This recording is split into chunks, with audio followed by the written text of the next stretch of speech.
Се сомневаме дека химикалиите кои се останати во Охис не се уништуваат, туку се препакуваат и се препродаваат. Обвинија денеска поранешните вработени во фабриката.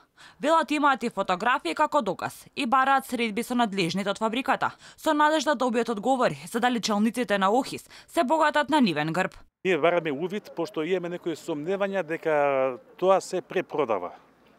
Ова е групава Еко чисти или Еко, ако беше деца, не е битно, они зема од нашите пари 2 милиона евра за тоа чистење. И сега чувстваме, има некои сомневања дека тоа се препродава.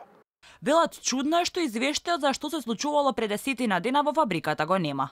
Тие пред камерите на Алфа истакнаа дека имаат нејасноти, дали на вистина контаминираната вода која истече содржала метилакрилат или некоја друга хемикалија. Оти според нивното искуство, метилакрилатот не мирисал така, како дента кога пукна вентилот од цистерната која се чистела.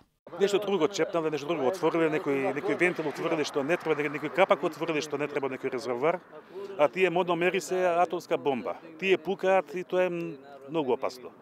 Тоа зборам за мономерите. А за акрилонитрилот ви кажав, тој е само запалив.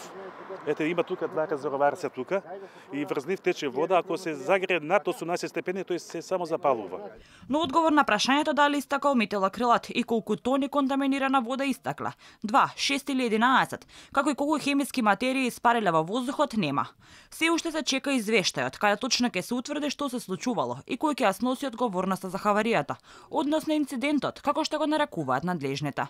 Но извештајот го нема. Се поставува прашањето, кој купува време со одолговлекувањето на објавување на истиот. Според извештајот на Универзитетот Свети Кирил Методи од 2017 година, утврдено е дека во фабриката тогаш имало околу 20 тони на хемикалии од непознат состав, како и десетици тони на винил хлорид, метанол, метилакрилат мономер, пероксиден иницијатор.